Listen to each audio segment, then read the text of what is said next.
श्री गणेशाय नमः। श्री परमात्मने नमः।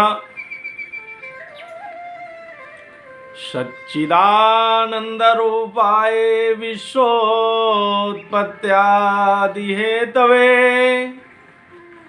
तापस्तै विनाशाय श्रीकृष्णाय वयं नुमः। या कुन्देन्दुतुषारहार धवला या शुभ्रवस्त्रावृता या वीणावर्धनमण्डितकरा या श्वेतपद्मासना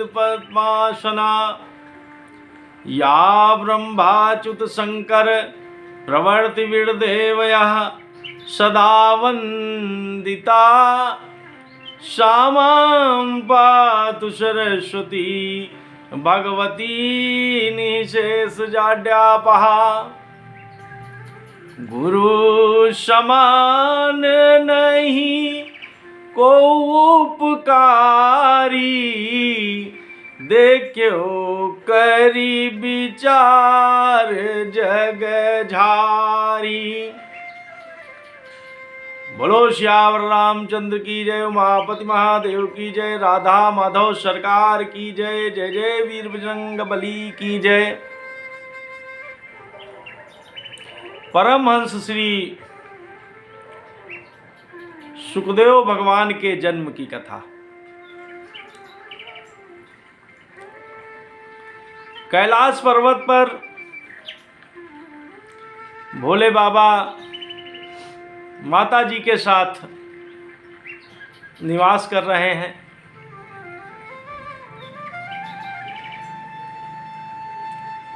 एक दिन नारद भगवान कैलाश पर्वत पर गए और उस समय बाबा विश्वनाथ किसी कार्यवश वहाँ नहीं थे।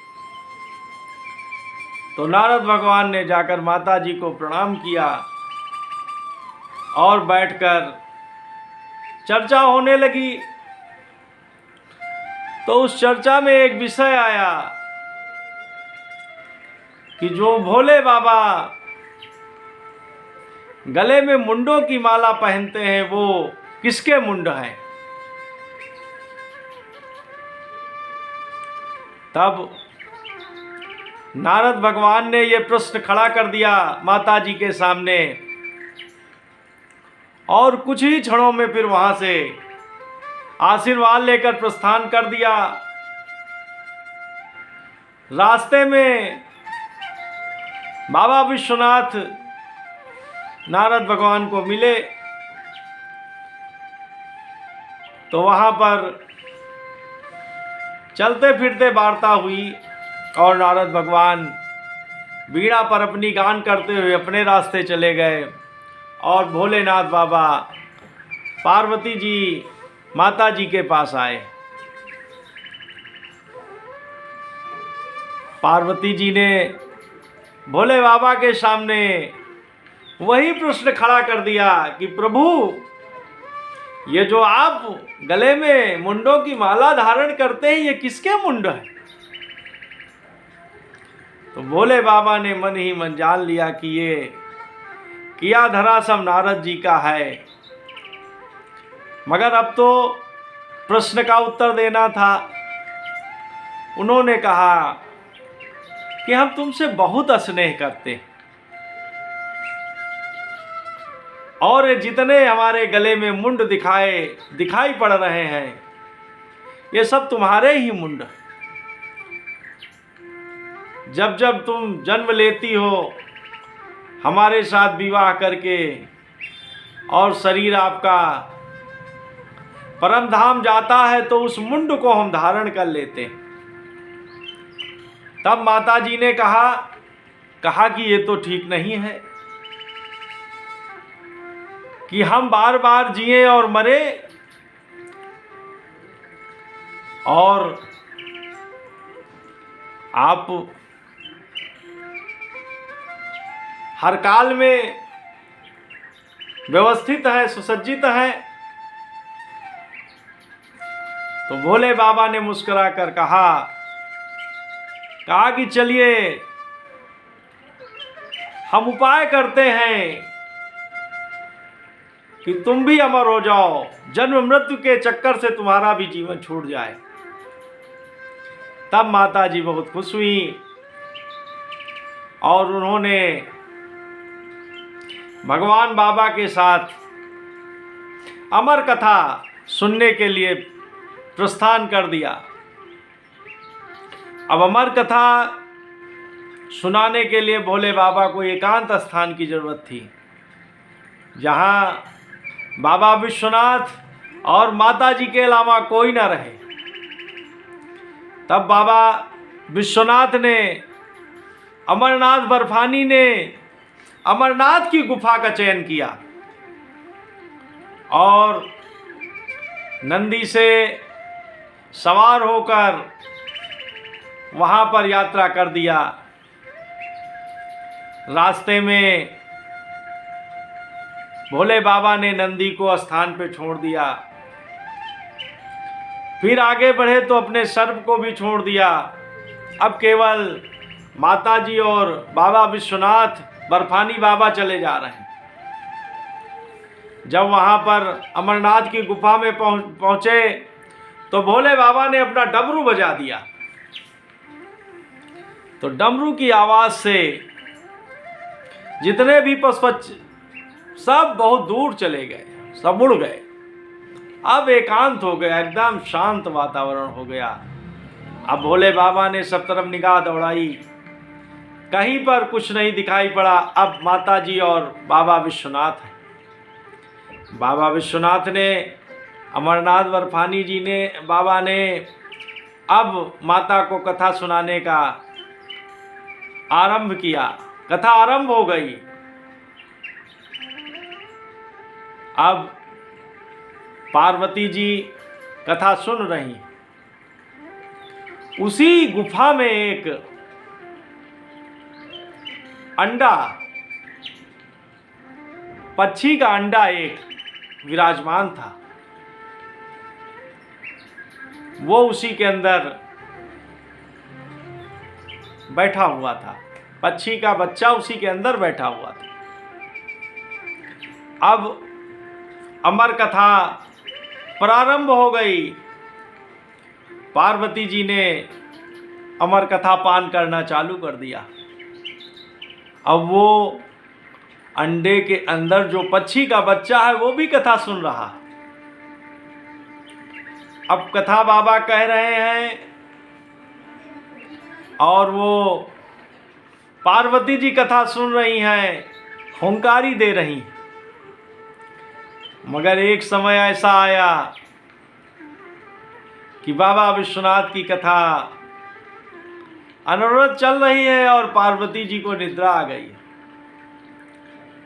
तब उस अंडे के अंदर जो पक्षी था उसने सोचा कि अगर ये हुंकारी बंद हुई तो भोले बाबा जान जाएंगे कि पार्वती जी सो गई और कथा विश्राम ले लेगी और कार्य अधूरा रह जाएगा।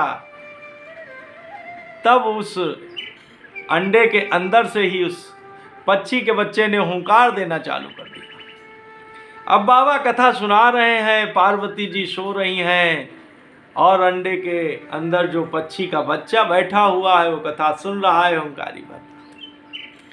जब कथा पूर्ण हो गई तो बाबा ने जब आंखें खोला तो देखा कि माता जी सो रही हैं।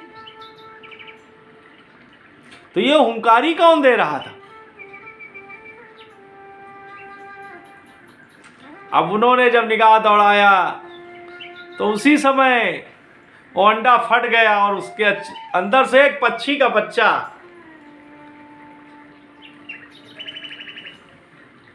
उड़ चला। अब बाबा विश्वनाथ बहुत क्रोधित हुए। उन्होंने कहा कि इस पक्षी ने अनित किया है, कथा की चोरी किया है। अब भगवान बाबा, भोले बाबा उसके पीछे अपना त्रिशूल लेकर दौड़े। तब जब उस पक्षी के बच्चे को आश्रय कहीं नहीं दिखाई दिया, तो नदी के किनारे वेदव्यास जी की धर्मपत्नी जमवाई ले रही थी। वो बच्चा जो तोते के पक्षी के रूप में था, उनके गर्भ में, मुंह के मार्ग से गर्भ में प्रविष्ट हो गया। अब भोले बाबा उसको सजा देने के लिए वहीं पर खड़े रहे। तब वेदव्यास जी आए और उन्होंने भोले बाबा से कहा कि वो आप यहाँ कहाँ कैसे? तो कहीं कहीं वो पक्षी का बच्चा आपके घर में आया हुआ है और उसने हमारे अपराध किया है, कथा की चोरी किया है, हम उसको दंड देना चाहते हैं। तो वेदव्यास भगवान ने कहा कि कौन सी कथा? तो कहीं हम अमर कथा माता जी को सुना रहे थे। माता जी सो गई और वो पक्षी ने पूरी कथा सुन लिया। तो कहीं बाबा अमरनाथ अमर कथा का क्या फल है? तो कहीं जो इसको सुनता है वो अमर हो जाता है। तो वेदव्यास जी ने कहा कि उस पक्षी ने तो उस कथा को सुन लिया है, वो अमर हो गया। तो भोले बाबा ने कहा हाँ, ये बात तो हमारे समझ में नहीं आ रही थी, आप ठीक है। और वहां से भोले बाबा चले आए। अब गर्भ के अंदर जो पक्षी के रूप में गए थे वो सुखदेव भगवान ही थे। अब वो माया के प्रभाव से जन्म ही नहीं लेना चाहते थे कि जैसे ही हम जन्म लेंगे वैसे भगवान की यह माया हमको घेर लेगी। 12 वर्ष तक गर्भ में रहे।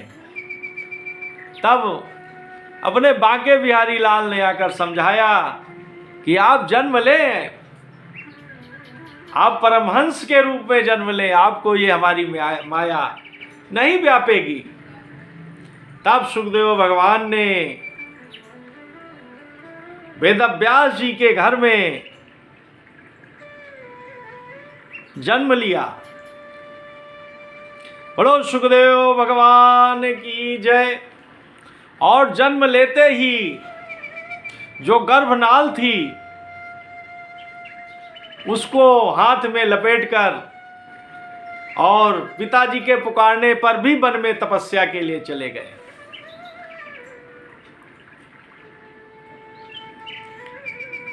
फिर जब वेदव्यास जी ने श्रीमद् भागवत महापुराण संहिता लिखकर तैयार किया, तब उनको एक ऐसा शिष्य चाहिए था जो इसको समझ सके, इसको सुन के सुना सके। तब उन्हें अपने पुत्र की याद आई, उन्हें परमहंस सुखदेव भगवान की याद आई। तब उन्होंने अपने शिष्यों को इसके कुछ 1-2 श्लोक याद करके और उनसे कहा कि तुम यत्र तत्र इनका गान करो। एक दिन सुखदेव भगवान ध्यानस्थ अवस्था में बैठे थे, तभी श्रीमद् भागवत महापुराण के श्लोक उनके कान में पड़े और उन्होंने उन जो वेदव्यास जी के शिष्य थे उनसे पूछकर कि ये श्लोक कहाँ से कैसे आपको मिले, तो उन्होंने कहा कि हमारे गुरु जी ने 18,000 श्लोक इस तरह के बनाए हुए हैं। अगर आपको उनको सुनना है, उनको पढ़ना है, उनका रसास्वादन करना है और उनको आगे भविष्य में सुनाना है तो आप हमारे साथ चलिए। तब सुखदेव भगवान अपने पिताजी वेदव्यास जी के पास आए और श्रीमद् भागवत महापुराण का अध्ययन किया और समय आने पर राजा परीक्षित को, जो कि जो कि मृत्यु के भय से ग्रसित हो गए थे, उनको इस संहिता को सुनाकर मृत्यु के भय से निवृत्त कर दिया। बोलो सुखदेव भगवान की जय, वेदव्यास भगवान की जय, श्रीमद् भागवत महापुराण की जय। योगेशं सच्चिदानंदं वासुदेवं व्रजप्रियं धर्म संस्थापकं वीरं कृष्णं वंदे जगद्गुरुं। विश्वनाथ मम नाथ पुरारी, त्रिभुवन महिमा विदित तुम्हारी। मानसिक रूप से आरती बाबा अमरनाथ बर्फानी की। कर्पूर गौरम करुणावतारम संसार सारम भुजगेंद्रहारम सदा वसंतम हृदयाल बिंदे भवं भवानी सहितं नमामि। बाबा विश्वनाथ की जय, बाबा अमरनाथ बर्फानी की जय, माता जी की जय, सुखदेव भगवान की जय। जय जय श्री भागवत महापुराण की जय। श्री कृष्णा अर्पणमस्तु। नमो पार्वती पते, हर हर महादेव।